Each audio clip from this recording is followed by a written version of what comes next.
Okay.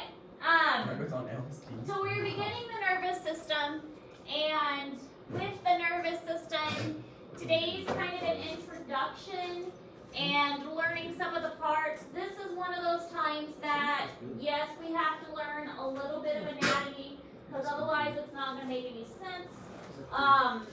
And then tomorrow we're going to learn action potential. So that's what we're going to start with. The action potential is probably one of the most confusing things. Just like with muscles, we had to learn how the muscle contracts.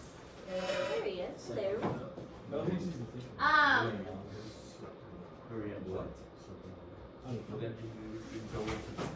We had to learn how muscles contract. With this, we need to learn how the signal is passed. So that's probably the most confusing part of this, was how the signal is passed from one thing to another. So, with the nervous system, like I said, today is going to be kind of an introduction. So the function of the nervous system, sensory perception, mental activities, stimulating muscle movements, and secretion of many glands. These are the functions that the nervous system does. That is divided into two subdivisions, the central nervous system and the peripheral nervous system, often abbreviated CNS and PNS.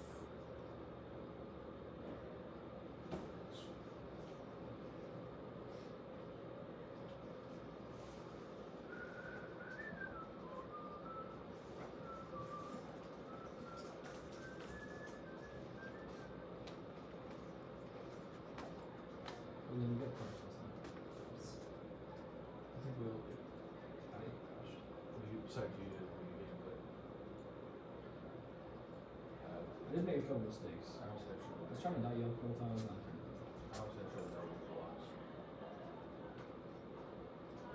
So it's double double? Yeah, I did like keep stats. Oh, it was. I didn't trust that. You could always watch the game with it. Yeah. It's kind of hard to see. I tried to get a pin. He missed.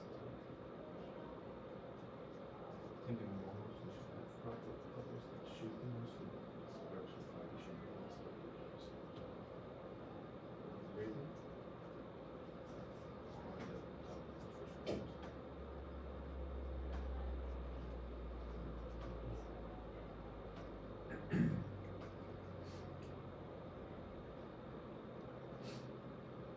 What's the peripheral system?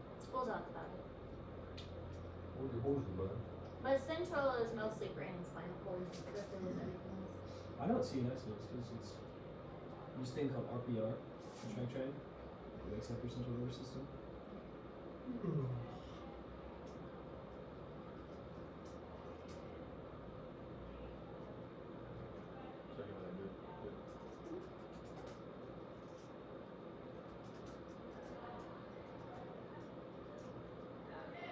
You did miss the fun video though. She caught him on. I caught him on a wild time. Yeah, then she got sniped. She actually fell in the wall. I did fall off the log again. And got lost in the woods. It was quite the adventure. The box!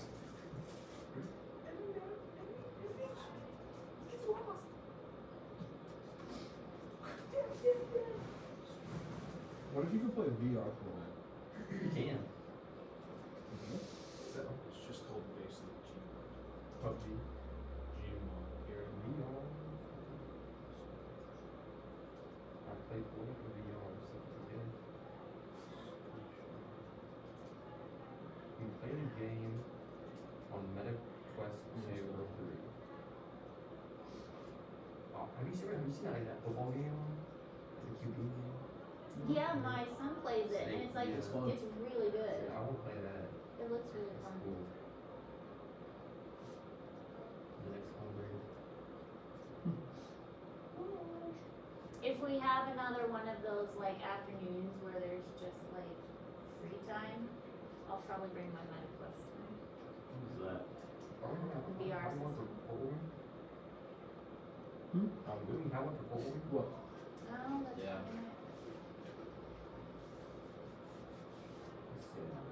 But yeah, I'll probably bring my medic quest in for people to play with. I know the best one you wanted to. Okay, so central nervous system consists of the brain and the spinal cord. So, mostly just the brain and the spinal cord itself. And we're not gonna like label a bunch of stuff, but again, this is one of those areas where anatomy and physiology do overlap a little bit. We're gonna have to learn some anatomy of the like the neurons, like the parts of the nerve in order for the rest of this to make sense. So we're gonna have to learn a little bit of anatomy here. That's a weird fish. Kinda does. Because It kinda does. actually really does. But no, that is your brain and your spinal cord and a few nerves coming off it. Number 13 last night was trying to actually kill me every time it says go. No. I just said that, Like a run in it. then I just said they're really guys should have thought of the first step. Yeah, I mean, yeah, they're sending some illegal screen. 13, dude, he tried to know me for 4 times. And so, he comes back, tries to scream me down. He didn't block. So the peripheral nervous system can be further subdivided into what is called afferent and efferent. So afferent is toward the spinal column. So these are nerves that go toward the spinal cord. And then efferent is going away. Now, the way I remember it is you go the F away. I know that sounds terrible. What? I know, but it helps you There. remember What the it. heck? Not say that to us. But it helps you remember it. Doesn't it? Now you'll always remember it. Just Go the F away. I'm gonna fish with Google. But you're gonna remember it now. But you're gonna remember it if you go the F away. You're gonna remember it. The efferent is away from the spinal cord. And these are typically like the motor ones that are sending the signal from the spinal cord to the rest of the body. So you've got the signal, the brain has processed the signal, it's traveled down the spinal cord, and it's sending that message out to the body saying this is the response and this is what the body needs to do. So it's going away from the spinal cord. That can be further subdivided into the somatic and autonomic. Somatic is the somatic nervous system and the autonomic nervous system, and then the autonomic nervous system is further subdivided into sympathetic, parasympathetic, and enteric. And we're going to get into all of that later on. So right now I just want you to kind of get it like written down, but all of that we're going to get into later. So it's just good to have it all in one place for right now.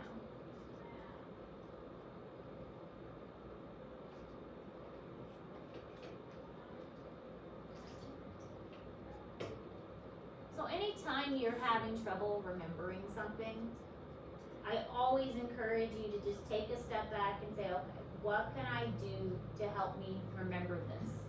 And that's how I came up with the little saying, go the F away, because it's terrible saying, What the heck? but you're gonna remember it.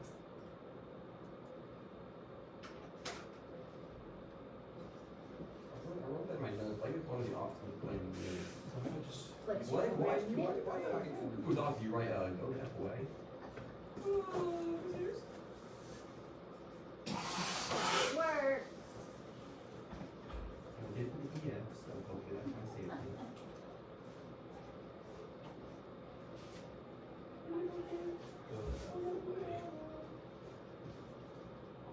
All right, so this is in Google Classroom, and it's kind of a breakdown of what we've been talking about. The stimulus, in this case, I like this picture. The stimulus is a bear that is chasing this guy, and his response is to run away. So it breaks it down like the cardiac muscle and then the skeletal muscle. So the cardiac muscle is part of the autonomic nervous system. Autonomic, think automatic, automatic. And then the somatic is the nervous system that we have control over. So somatic is body. And then and that goes to the motor division.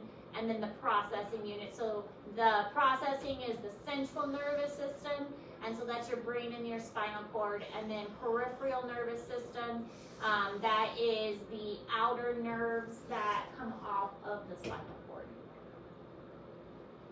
So kind of a way to break it down, and it's also color coordinated too. All right, again, this is a little bit of anatomy that we really can't get around just because the rest of the physiology unit isn't going to make sense if we don't learn a little bit of anatomy. Just like with the muscle unit, we had to learn the sarcomere, and we had to learn the actin, the myosin. We have to learn what a neuron is in order to understand the nervous system. So a neuron is a nerve cell, and it is the basic unit of the nervous system.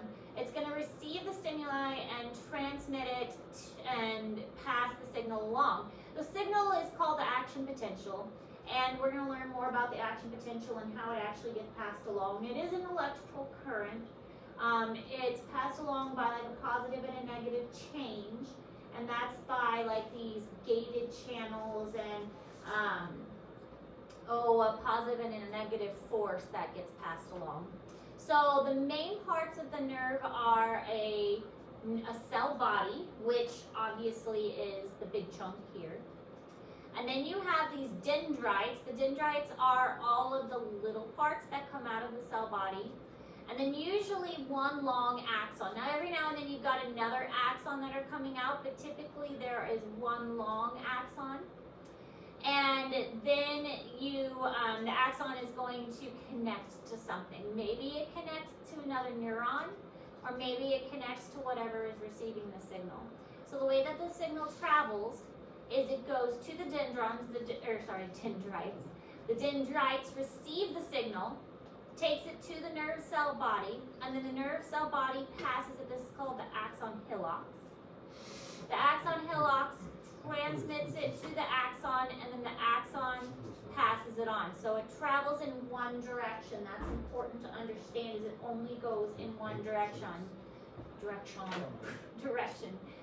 Dendrite, nerve cell body, axon.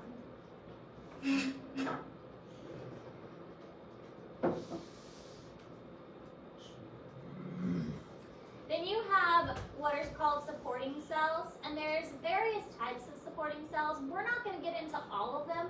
We are going to cover a couple of them. We do get into all of them in anatomy, but we're going to cover just a couple of them. They're called neuroglia or glial cells, and their job is, it varies what they do depending on if you're in peripheral or if you're in central nervous system. And they're going to support and protect the neurons. So they're just additional cells that help to transmit the signal, help to nourish the neurons, and help to protect them. So this picture is in Google Classroom, and it is a just a labeling of the neurons. So we've got our dendrites, our nerve cell body, obviously the nucleus. The axon is the red. And then we have our myelin. Myelin is a coating that insulates the axon. So I compare it to an extension cord because I think I mentioned this before when we were doing the muscles. The extension cord is kind of the same thing as an axon. An extension cord passes an electrical signal. The axon also passes an electrical signal. The insulation of an extension cord, like the plastic that surrounds it, protects the metal that's inside. The plastic isn't conducting the signal. It's protecting the metal that's inside that actually does the passing of the signal. And that's what the myelin sheath does. The myelin sheath, which is this green here, is protecting the axon, which is in the center, and it's also helping to make that signal travel faster. Then you've got these things called nodes of Ranvier, and these are like little gaps. These are actually quite important. They allow some things to pass through back and forth. Since it's harder for things to pass back and forth, the myelin sheath. And then you've got your presynaptic terminals, so the axon terminals here at the end. Ready? Alright, so all of the regions we talked about, cell body, dendrites, axon, presynaptic terminals, each region is specialized for a specific function, and information is only going to flow in one direction. It doesn't go backwards. So that's why we have different cells for different purposes. You have the afferent neurons that are going one direction, and then you have the efferent neurons that are going the other direction. You don't have signals that are going back and forth. The signals only are flowing one direction. And the same is true for like the vessels of your body. The blood doesn't go back and forth in the vessels. The blood's only flowing in one direction in your vessels. The signals are only flowing in one direction down your neurons.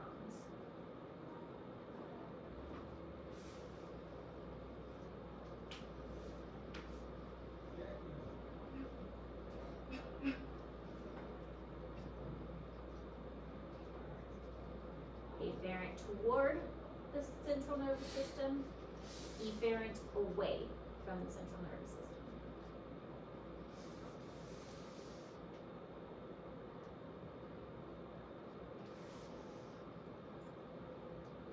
And you will always remember it because I taught you the fun way to remember it. Alright, so most nerve cell bodies are found in the central nervous system. That's where the bodies are. Gray versus white matter. So there's gray and white matter. Like here's a picture of a skull, for instance. The gray matter, the reason it's gray is because that's the cell bodies, and that's what gives it that appearance. The white is the myelin sheaths. That's what gives it the white appearance. So if you look at this picture of the brain, you can see most of the white matter is toward the center and most of the gray matter is toward the outside. So that means most of the myelinated sheaths are toward the inside and most of the nerve cell bodies are toward the outside. Now what's interesting is that when you get to the spinal cord, this actually flips. And the gray is inside and the white is outside. So the myelin is on the outer part and the nerve cell bodies are on the inner part. So kind of neat that it flip-flops in the spinal cord.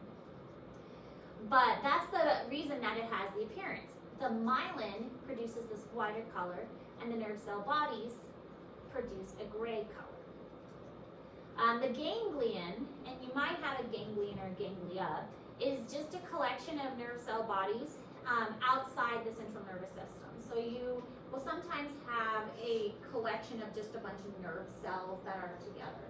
You will see this, I know this is a human anatomy class, or sorry, human physiology class, but you will see this a lot of times in primitive organisms that don't have a brain yet, that haven't developed a sophisticated brain. They will have a ganglion, which is just a bunch of nerves that are grouped together.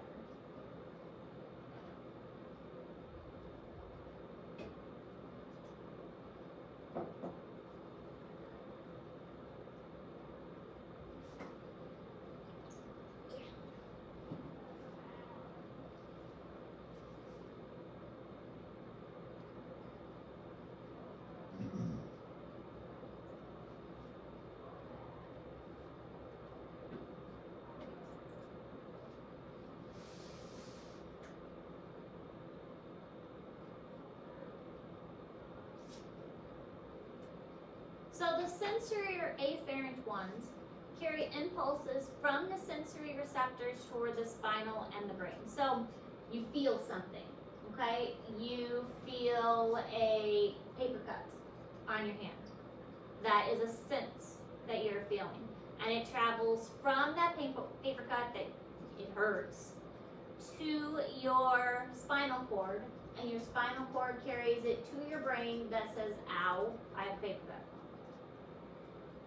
Then your brain processes that, sends the message back through the efferent, which is the motor one, and tells the motor one what it should do. Like, okay, maybe you should pull the paper away from that, or maybe we should relocate, or maybe it's just because your hands are dry and you need to get some lotion. It processes that information and tells your body what it should do.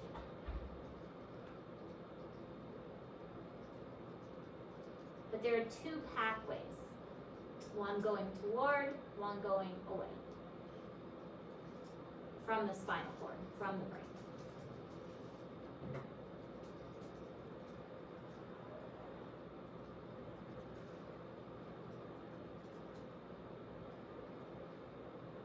But keeping in mind there's many different signals that our body receives. It's not just from the skin. I mean, there's smell, there's taste, there's hearing, there's sight. Proprioception is a sensation that it's kind of your body's awareness in space. So we are aware of our body and our limitations. If we closed our eyes, we could still touch our nose, even with our eyes closed, because we're aware of like how far our arms are. Another way we can put it is like, I'm sitting here, I know I can reach this. That I know my arm can reach this. But I know my arm is not long enough to reach Wyatt's bag over there. I know I'm not that long. But I know, like, if I put this over here, I know that I could reach it if I lean, but I know, like, my arm isn't quite long enough. That's our proprioception. We are aware of our body and our limitations. And that is another thing that our nervous system does, is it presents that awareness of our body and our limitations in space. You said sensory, I think example that would be a paper cut, where, like, what would an example of motor be? I don't know if you said that. Motor is the reaction that your body sends to it. So another way to think of it is like you get burnt. Yeah. Okay. Yeah. So the reaction of pulling your hand away from a burn, that would be the motor. So yeah. So the sense is that you feel the burn, and the motor would be pulling your hand away from the burn. So, like, touching up alarms on. Yes. Yeah. And then the reaction to pull your hand away. Yeah. so you think something they can catch it without being Shocks by electric fence. And then yeah, the reaction to pull away. Yeah. Like you've been shocked by electric fence? I have. It doesn't have? It's not fun. Yeah. I mean, it's not bad enough to like It doesn't hurt, it's just like, startling. yeah. Yeah. I mean, it shocks. It's uncomfortable and yeah. It's hot enough and it is a lot. Yeah. That's when oh. So usually, and it sounds kind of weird, usually there are only two neurons that they're long. That there's a neuron that goes from one long neuron to the spine and then one long neuron back. But sometimes there's something called an interneuron. And these interneurons are little ones that are in between. And so they kind of relay that message. And usually the interneurons are found in the spinal cord. And they're little tiny ones in the spinal cord that are in between the afferent and the efferent. And that's represented here by this yellow one. So sometimes you have these interneurons, sometimes you don't, but they're kind of an in-between neuron. So they connect the sensory and the motor neurons, these in-between ones, usually found in the spinal cord again. Honestly, I don't remember how common they are and what places in the body they're more common. I think if I remember right, they're more of the reflex arc. So like they're in places where it doesn't have to travel all the way up to the brain. So like when you go to the doctor and they like tap your knee, that's where these interneurons come in. So it just does that reflex. So Yeah. where on that little picture That's the yellow one. okay. Yeah. Because it's just a little tiny one that connects the other two. And if I remember right, I do believe it's for the reflexes. The interneurons prevent it from having to go all the way up to the brain and your brain processing it and then sending it all the way back down. The interneurons are for reflexes.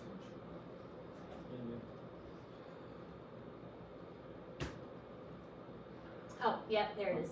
Bigger picture. Interneuron. So we've got our sensory, and then we've got our interneuron, and then we've got our motor. And the more I think about it, the more I'm pretty sure that it is for reflexes.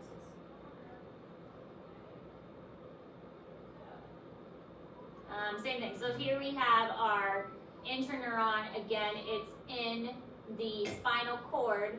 And so again, I was saying that in the brain, the gray matter is out here.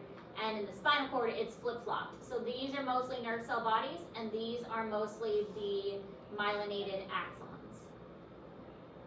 And this is in Google Classroom. So dendrites and axons. Dendrites conduct the impulses toward the cell body, and axons conduct the impulses away from the cell body. Usually there are many dendrites, but usually there's only one axon. Occasionally there's more than one, but most of the time there's just one axon. Sometimes though the axon will split down here at the presynaptic area.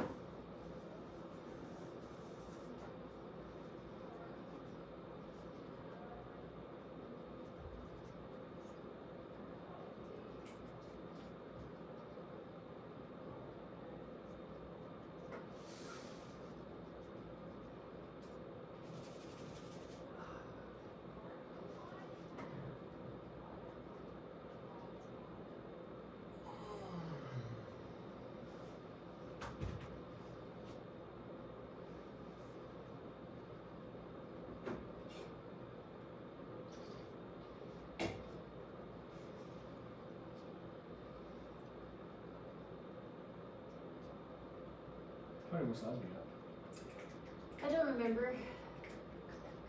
That's the only thing.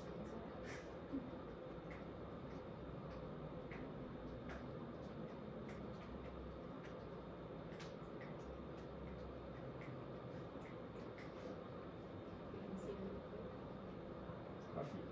Quite a few.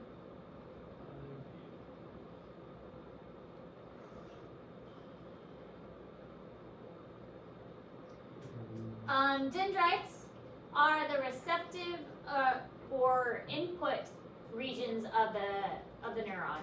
So they're going to get the signal, and they are electrical signals are conveyed to as graded potentials, so not action potentials.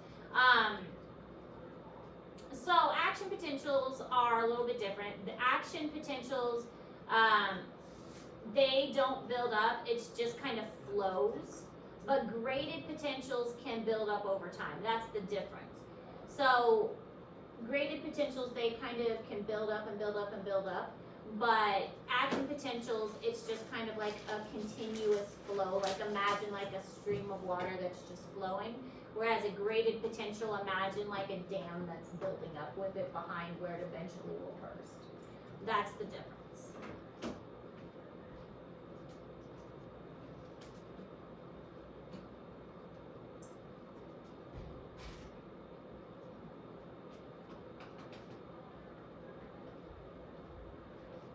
And it makes sense. It's like you can kind of ready yourself for a race. And like you get yourself ready, you tense up your muscles, and then you can shoot out the gate kind of thing. That'd be an example of how your dendrites are getting ready to send that signal. You can prepare yourself.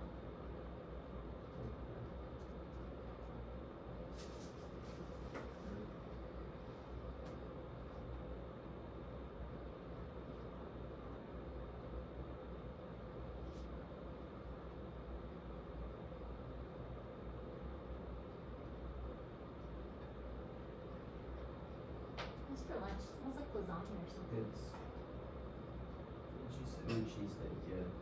Mr. Dixon. You will whip shape chicken. Without chicken. What? I was going to, but Bitter rotisserie chicken. I made chicken on bread last night. So the axon hillox is this kind of triangular piece that's leading into the axon, and it goes from this nerve cell body into the axon, and it's helping to kind of gather the signal up and direct it and funnel it into the axon itself. Usually there's only one unbranched axon per neuron. In rare cases, you get a branched one, and it's called an axon collateral. And here's an example of a branched one that's going off. But again, those are pretty rare. Usually it's just one. And then you do have the axon terminal, which is at the end, and the axon terminal does branch off toward the end.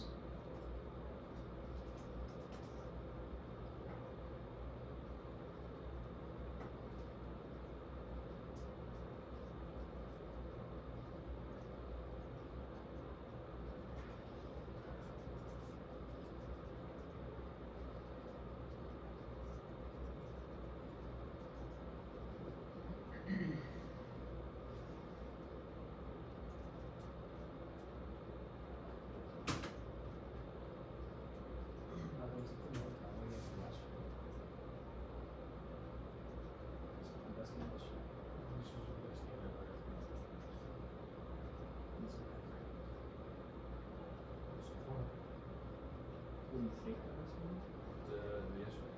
Yes, this one was that's what you should. Some of the two of those.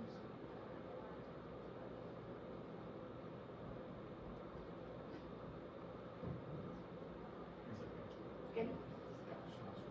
So axons generate and transmit the action potential, which is the signal, which we'll learn about later. It secretes neurotransmitters from the axon terminal, which we learned about for the muscles. The axon, or the neurotransmitter for the muscle was acetylcholine. And we learned how that was released by exocytosis and picked up by the receptors. And hopefully you did all that on your test yesterday. And hopefully you remembered all that. Why are we laughing? Totally remembered that, right? Totally, yeah. Sure. Here, say that again. I'm sure that test will be my wake up test where I'm like, oh shoot. Gotta wake up here. Was it really that bad? I was just I worked all weekend and then I went to a small group and they were like on Sunday. And they were like, let's prepare for school, and I was like, I have a test on Tuesday. Well, and it was also just so crazy with all those snow days and AMI days and And then I worked on game Saturday. I work for my stepdad, so whenever if I'm at my mom's house, I'm working all the time. So work Saturday, Sunday, practice Monday, worked after practice, went home, studied a little bit, tried to study yesterday. But yeah. yeah, and I'm sure those snow days didn't help either. All right, myelin sheath. The myelin sheath it's kind of a fatty protein lipid combination, and it's segmented and has these like divisions in between the nodes of Ranvier's. What the divisions are called, the little gaps in between each one. And it wraps around most of the axon's length.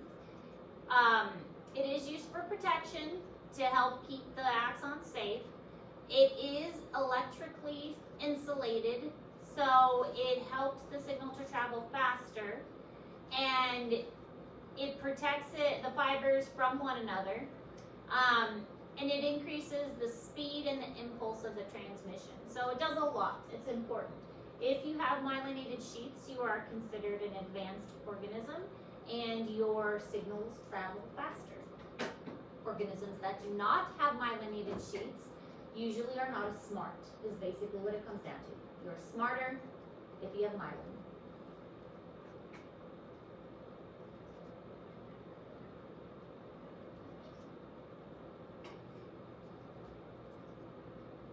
And children like to call it big brains. Not necessarily that your brain is bigger, but you're smarter if you have myelin. You have more myelin, the more smarter you are. I don't know. It's a good question though. Oh, that's what you just said. That's what you meant to know. Well, it means your signals travel faster. So maybe you have faster reflexes? Faster like Response time. Yeah. Processing speed. So okay, let me that you can make more of them then, would like react time.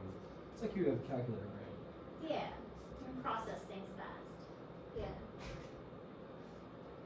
So maybe not smarter, just process fast.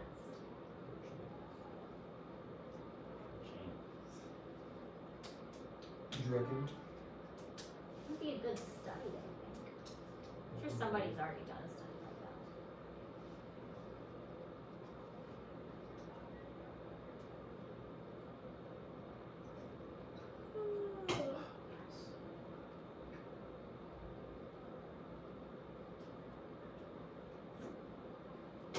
I think they replaced this tile with a brand new one, but I still have an empty tile over there. I need to try those. You haven't had a good No. Do you drink any beers? Alright, so 2 different types of cells produce myelin. It depends on which system you're in. If you're in the CNS or the PNS. If you're in the central nervous system, you get oligodendrocytes, which is just a fun word to say. If you're in the peripheral nervous system, you get Schwann cells, which is, also a fun word to say. So it really is which system, which cell. Oligodendrocytes or Schwann cells. And they kind of myelinate in different ways. One of them, it's like, okay, so you imagine you are playing with Play-Doh and you have a ball of Play-Doh and you roll it out like pancake and then you wrap that pancake around like a pencil. That's how, I believe it's the oligodendrocyte works, is the pancake method. And then the Schwann cell is, Have we talked about this yet? not yet. That sounds so familiar. We may have talked about them a little bit with the muscles. I don't know, maybe I talked about it in online. You might have done it online.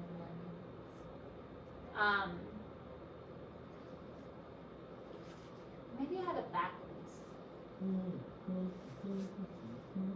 Anyway, one of them is it's flattened like a pancake and it rolls up, and then the other one, it has like little branches that come off, and the little branches wrap around. So it's like one cell, and each little branch wraps around. I can't remember which is which.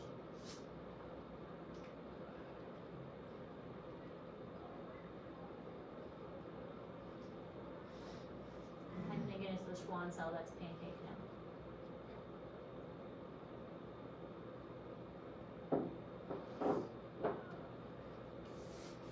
So the nodes of Ranvier, they allow for materials to get through to help with the passing of the action potential.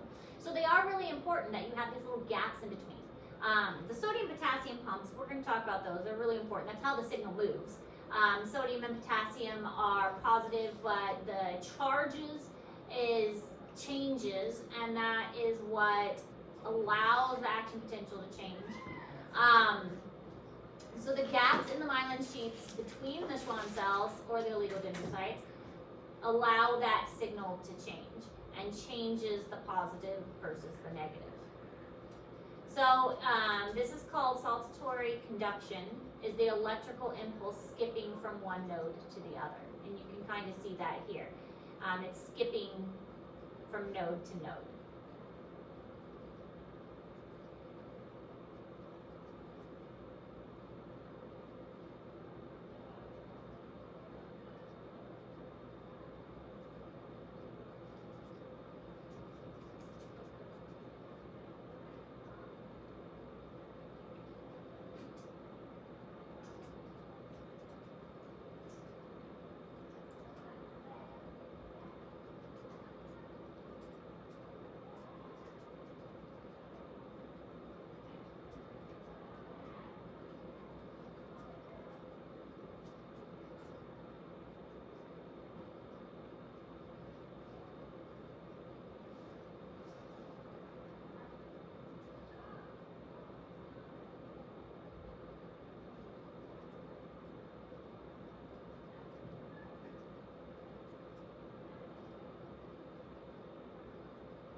Oh, it is the Schwann cell, that's the pancake-like one.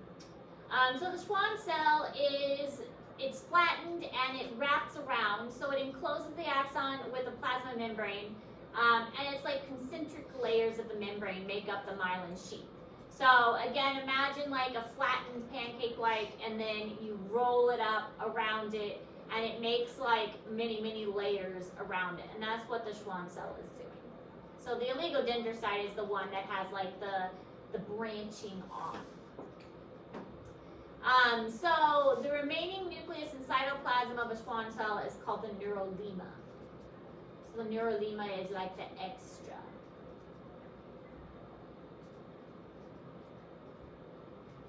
And all of that's in the peripheral nervous system. Schwann cells are peripheral. I'm sure Schwann somebody made the discovery and got it named after him.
What? Oh, what's going on with that? I've not heard that for a long time. Oh. It's such like a middle school thing to do, like elementary. Someone gets called to the office, they're like, oh! So-and-so's in trouble. You know, we don't have a whole lot of fights and stuff here. It's good. It was one last week between middle schoolers. Really? Yeah. Well, middle school. One kid was picking on a middle schooler, and the middle schooler just thumped him. Okay, this shows how the Schwann cell works. We've got our Schwann cell, it kind of eats the axon, and then it wraps around it many times and makes the layers, and then the neurolema is like the outermost layer. So the Schwann cell surrounds it, the nerve fiber, but the Schwann cell partially encloses 15 or more axons sometimes in a, well, okay, so unmyelinated axon, a Schwann cell surrounds the nerve fiber, but coiling does not take place. So if it's unmyelinated, so this is a myelinated, this is an unmyelinated. So that's what is explaining the difference. In an axon that is not myelinated, we still have the Schwann cell, but there's no coiling. So you can see the difference here. We've got lots of axons that are together, but the Schwann cell's right there. It's just not coiling around it like we see here. So this one's myelinated, this one is not.